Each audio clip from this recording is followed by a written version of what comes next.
Hi guys, good morning. This is Dan. Welcome to Engelgeist. For those of you that are new, welcome. For those of you that are returning, welcome back. For those of you that support me over on Patreon, thank you so very much for your monthly subscriptions. I really appreciate them. If you're interested in supporting me over on Patreon, please feel free to go over and look at the subscription levels.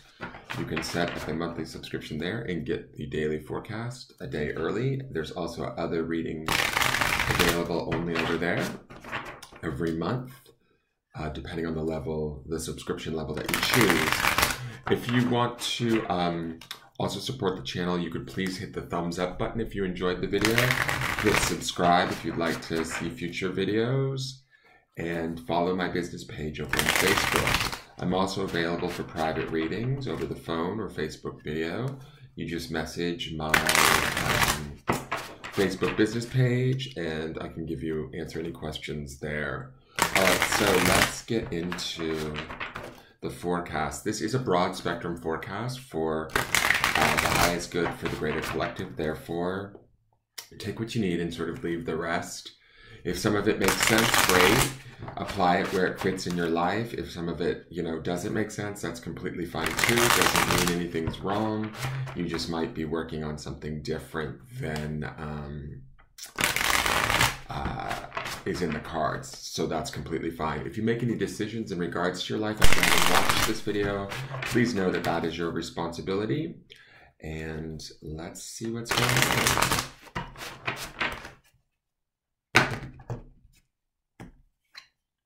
Oh my God. It's good old Gertrude. All right, so for those of you that watched yesterday, we had her at the beginning of the week, Gertrude Stein. So Gertrude's doubling down on us today. It is this card of perspective. She is reminding us to keep our perspective how do I want to say this? Hopefully clean, positive. I feel like, and I'm getting sort of the same message that I was getting yesterday from this card. I feel like something, and the fact that we're seeing this card twice, it does feel to me like quite possibly it's going to be fairly obvious, whatever this is, that comes back to kind of, it's not going to, I don't feel like it's doing us any harm, right? I feel like it's more, oh, not this again kind of a feeling, right? Even though this is about Gertrude Stein and Alice B. Toklas, they were lovers. To me, the webs, the spider, which is very, perfect for Halloween, these things sort of make me feel like there's a murkiness to this, or it's a situation where we could get stuck in, trapped in. But what I love about this is that Gertrude's still sort of in charge. Gertrude gets to make the decisions is the feeling that I get from this card. And I also feel that this rose and this paper, right, because Gertrude was our writer, that, we're still in charge of kind of our own destiny and seeing the beauty in life and the, even the fragility. Roses, although they're fragile and beautiful, they have thorns, right? So we're still protected, even though we may not feel quite maybe as stable as we want, as secure as we want, as loved as we want. Whatever that is for you, right? Whatever that like sort of missing piece may be. And we all have missing pieces. We're all human, right? That's part of the human experience. Part of it is to like see beyond that and see the beauty that is in this sort of rose, or the creativity that's in this writing that's in Gertrude's hand, that ability to sort of take a situation that may feel limited, shift our perspective with it, and open ourselves up and be able to create something different.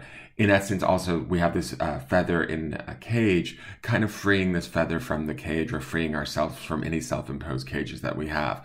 Now, this picture of Alice B. Toklas up here always, it makes me think this is going to be, somebody that we maybe care about. It could be a friend, it could be a partner, it could be, a sister or family member.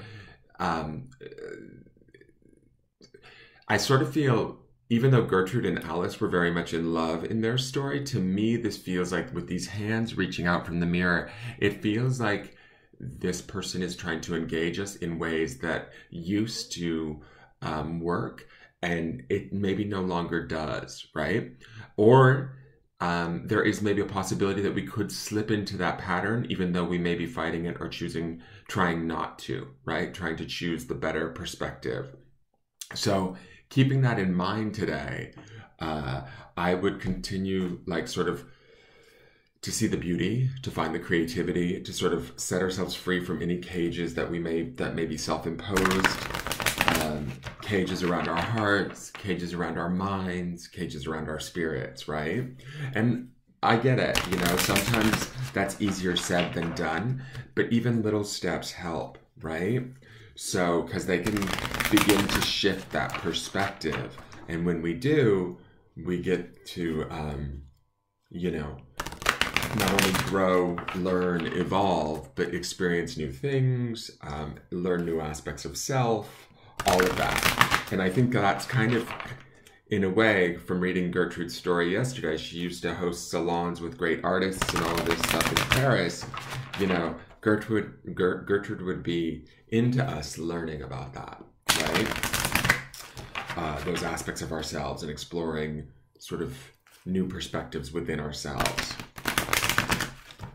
Let's see what the Queen of the Moon Oracle has to say. Oh, wow. This is gorgeous.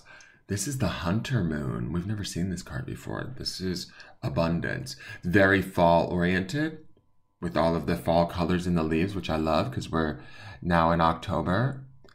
I love that she's holding the fox and we have all of these different animals. There's like a caribou. There's foxes. There's pumpkins. She's beautiful. I love how full the moon is. We also have 8 and 3, which would be 11, which is a master number, which makes me think with Gertrude's perspective shift that she's trying to bring to us or teach us or show us.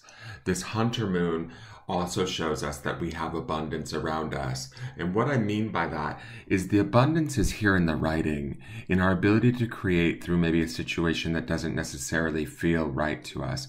Or the abundance is here in the beauty of this small rose that Gertrude holds. Abundance can even be in the memories we hold of somebody we love dearly that maybe, you know, we're not able to speak to or for whatever reason, right? There's still sort of an abundance or a love there, right? And so this abundance Hunter Moon makes me think of that, right? In the sense that we need to sort of also utilize this Hunter Moon to stay focused on the abundance, be sly like the fox, right? Because she's holding this fox. Squirrel is there for gathering. Squirrel medicine, there's squirrels in the trees.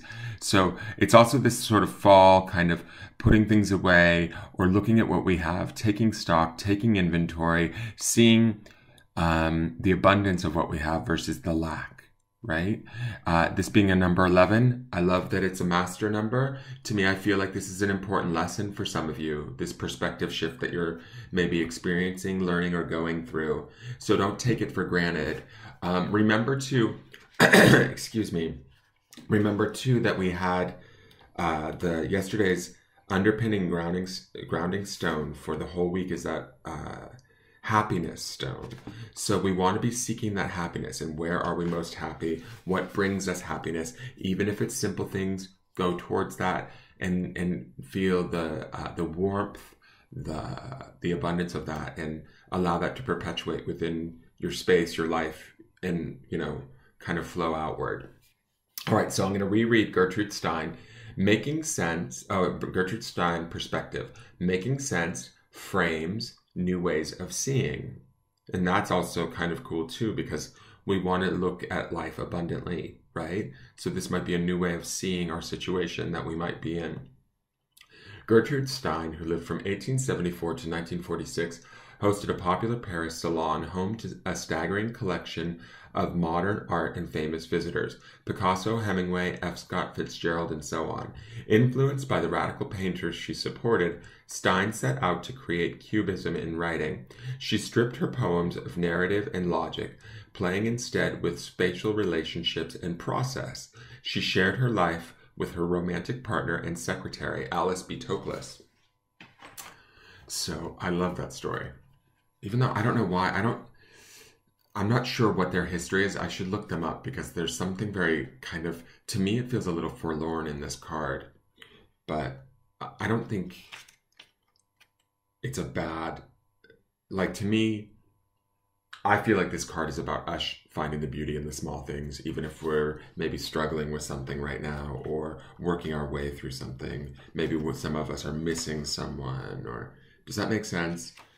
And finding a new way of relating to that situation. Okay, Hunter Moon, abundance. Take advantage of this time of abundance. It is all around you. Possibility and opportunity are everywhere. You are open and responsive to the abundance around you. There is enough for everyone. I am abundant and I am surrounded by opportunity. The Hunter Moon is the traditional moon of plenty. It is when game was at its most plentiful, so the people would not go hungry. The moon was large and bright in the sky, and in some cases deep orange, and there was a great deal of light to go hunting well into the evening. Our ancient ancestors couldn't just go off to the supermarket to buy what they needed to eat. Meat didn't come on trays wrapped in plastic. Eggs were gathered. Warm clothing was made from skins of the same animals that were hunted for meat. Nothing was wasted. This abundance was part of a cycle, just like any other. It wasn't present all the time, so this time of year was to be taken advantage of while the going was good. The barrenness of winter would soon return. Hunters had to be prepared. They had to have their weapons ready and their tracking skills honed. As modern people, we are less used to these natural cycles of plenty and barrenness because most of us have stepped away from growing food and the natural environment. However, these cycles are still there, even if we are not part of them consciously. This moon normally rises in October in the northern hemisphere, and so was before the winter snows. Companion stone or metal is citrine, and citrine is a great, it's a yellow stone that's associated with very much abundance, the making of money, your solar plexus chakra or your third chakra, which is right sort of in your abdomen, where we kind of do our like the control of our energy center, so to speak. So that's a very cool stone. I would work with that, wear that if you have it. I actually have, this is a piece of citrine that I wear around my neck. So I might have to start wearing that again. So let's see what the grounding stone is.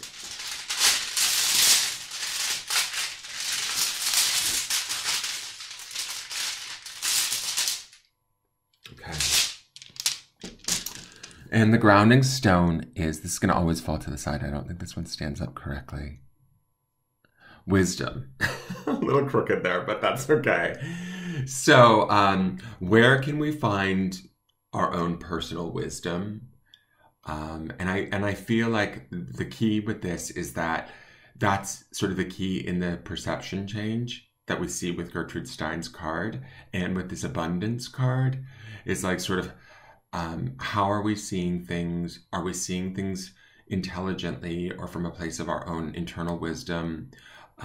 Helping to grow that, helping to ground in that, like sort of also trusting in your own sort of internal wisdom to move through whatever situations might be challenging you at this time and move towards this space of mastery, of abundance, of having enough, right? And being able to really enjoy that. And achieving that sort of happiness that's underneath all of it, right? We've got to remember that because that's sort of like the theme of the week this week, which I really, even though I did last night's reading late, I was very happy that was the stone for the week because it means that, you know, our focus should be on what brings us glee, pleasure, and that might be the very perspective shift that we're experiencing with Gertrude here. Now, if Gertrude shows up tomorrow, I don't know what we're going to do.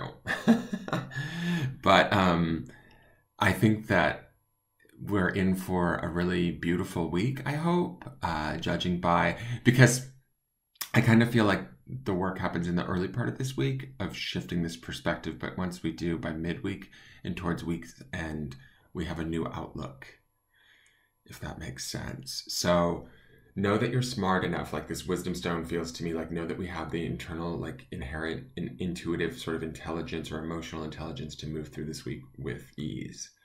That is your forecast for the day. Thank you guys so much for tuning in. I hope you enjoyed it. Please give it a thumbs up and share it out if you'd like. Leave me any questions or comments, and I will see you guys tomorrow. we'll continue to build on the energy. And